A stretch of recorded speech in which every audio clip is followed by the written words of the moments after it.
अब बात करते हैं तीसरी स्थिति में। तीसरी स्थिति में जो वस्तु को रखना है वो कहाँ पर रखना है, इस चीज को आपको सबको समझना है कि कहाँ पे रखेंगे। ध्यान से समझिएगा क्योंकि ये इंपॉर्टेंट भी है और पूछा भी जाता है। किसी एक स्थिति में आपसे खुद पूछते हैं कि बताइए ये वस्तु यहाँ पे रखी है तो इसका प्रतिबिंब कैसा प्राप्त होगा। इस तरीके से शॉर्ट में भी इम्पॉर्टेंट है और लॉन्ग के लिए भी इम्पॉर्टेंट है। ये हमारा क्या है, C है, ये क्या है, F है, इधर क्या था, अनंत था।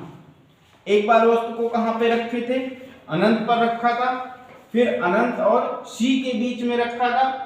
अब जो वस्तु को रखना है वो कहाँ पर रखना है, C पर रखना है, अर्थात वक्रता केंद्र पर रखना है। वस्तु को कहाँ पर रखना है, वक्रता केंद्र पर रखना है।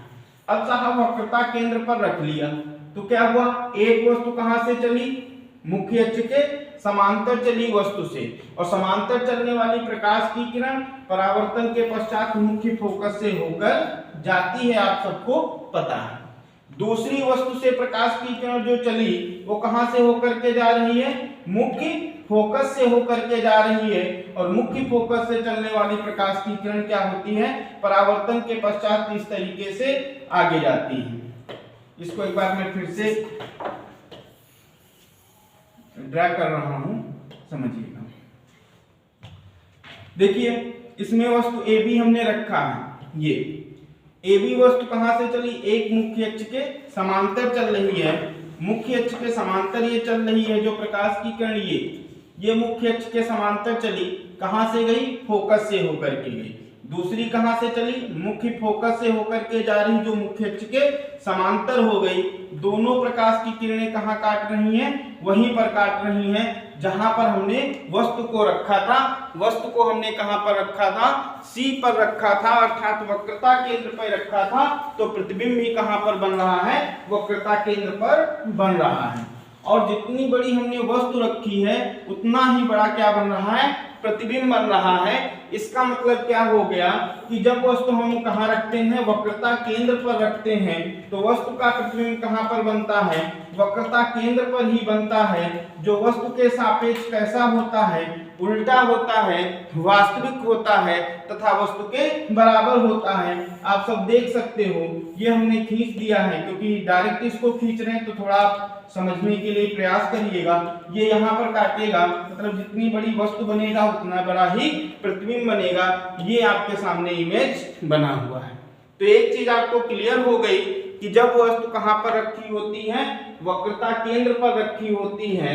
जब वस्तु वक्रता केंद्र पर रखी होती है तो वस्तु का प्रतिबिंब कहाँ पर बनता है, वक्रता केंद्र पर ही बनता है। तो वस्तु का प्रतिबिंब कहाँ पर बनता है, वक्रता केंद्र पर ही बनता है। जो वस्तु के सापेक्ष कैसा होता है, उल्टा होता है, वास्तविक होता है तथा वस्तु के बराबर होता है। ये हमने जाना तीसरी कंडीशन। अगली कंडीशन जो आने वाली है वो हमारी है, जब वस्तु को कहाँ पे रखेंगे भाई, अनंत पर भी रख लिया, अनंत और वक्रता केंद्र के बीच भी रख लिया, फिर वक्रता केंद्र पर भी रख लिया। अब वस्तु को कहाँ रख सकते हो, C और F के बीच में रख सकते हो। C बोले तो वक्रता केंद्र, F बोले तो मुख्य फोकस। अब इसके बीच में हमने क्या किया, ये दिख रहा है आप सबको, AB हमने क्या किया, एक वस्तु को रखा है। इससे देखिए एक प्रकाश की किरण मुख्य अक्ष के समांतर चल रही है, दूसरी क्या हो गई, परावर्तित होकर के मुख्य फोकस से होकर के जाएगी। क्योंकि जब आपको बता रहे थे प्रतिबिंब बनने के नियम, तो तीन प्रकाश की किरणों से हमने चर्चा किया था। एक मुख्य अक्ष के समांतर आ रही थी जो परावर्तित होकर के मुख्य फोकस से होकर के जा रही थी, एक फोकस से जा रही थी जो परावर्तित होकर मुख्य अक्ष के समांतर हो जा रही थी, एक वक्रता केंद्र से जा रही थी जो परावर्तन के पश्चात वक्रता केंद्र से ही वापस चली जा रही थी। तो इसमें क्या आपने समझा कि मुख्य अक्ष के समांतर आ रही है, अर्थात परावर्तन के पश्चात मुख्य फोकस से होकर के जाएगी।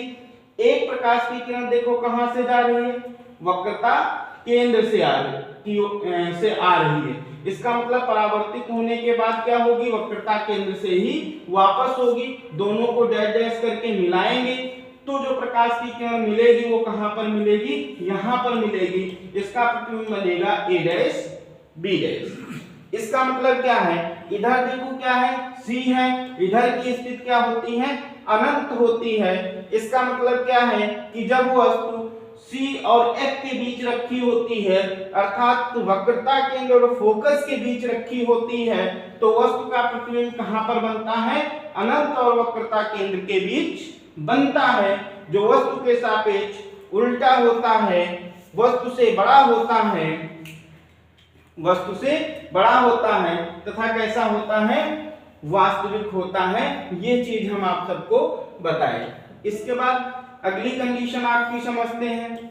अगली जो कंडीशन है वो कहां पे वस्तु को रख सकते हैं, इस बार जो वस्तु को रख सकते हैं वो कहां पर रख सकते हैं, फोकस पर रख सकते हैं। इस बार वो ए बी वस्तु को हमने कहां पर रखा है, फोकस पे रखा है। ए बी वस्तु को कहां पर रखा है, फोकस पे रखा है। और फोकस से देखो एक प्रकाश की किरण मुख्य अक्ष के समांतर चली, कहां से होकर गई, फोकस से होकर के गई।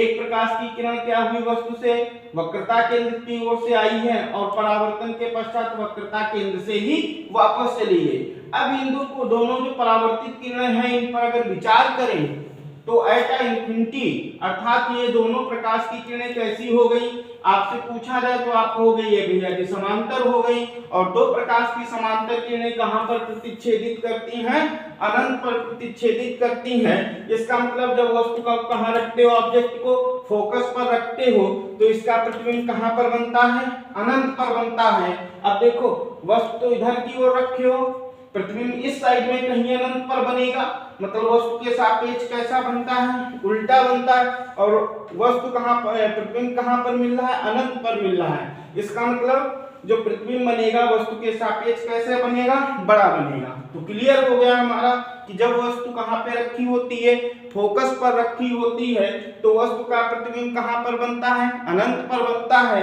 जो वस्तु के सापेक्ष कैसा होता है, वास्तविक होता है, बड़ा होता है तथा उल्टा बनता है। वस्तु के सापेक्ष कैसा बनता है, उल्टा बनता है।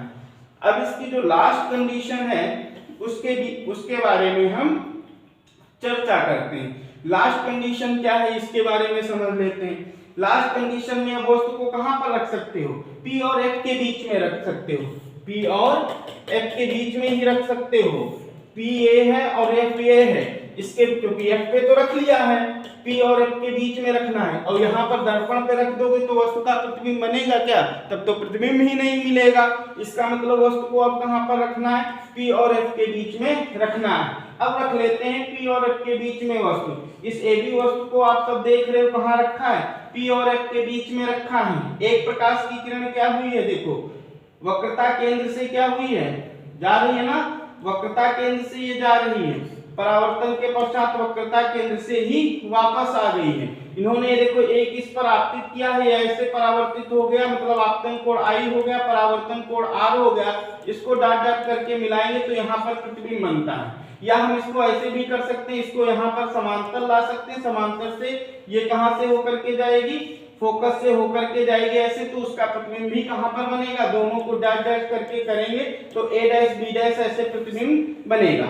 इसका मतलब क्या है कि जब वस्तु मुख्य फोकस और ध्रुव के बीच रखी होती है तो वस्तु का प्रतिबिंब कहां बनता है, दर्पण के पीछे बनता है। और जब भी प्रतिबिंब दर्पण के पीछे बनेगा तो हमेशा वह कैसा बनेगा, आभासी प्रतिबिंब बनेगा। तो एक चीज क्लियर हो गया कि प्रतिबिंब चूंकि दर्पण के पीछे बन रहा है इसलिए वो कैसा बनेगा, आभासी बनेगा। तो दर्पण के पीछे बना इसका मतलब आभासी बनेगा। और देखो वस्तु इतनी बड़ी रखे हो, प्रतिबिंब ये प्राप्त हो रहा है, चित्र में ही दिख रहा है, तो इसका मतलब दर्पण के पीछे बनेगा और कैसा बनेगा, बड़ा बनेगा।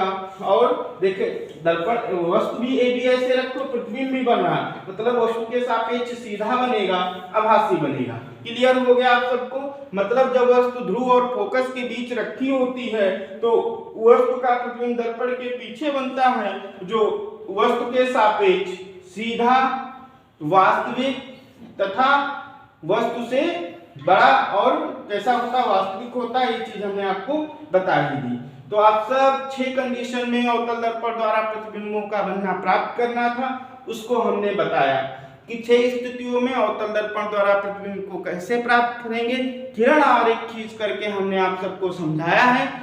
आशा है कि आप सबको बहुत अच्छा समझ में आया होगा।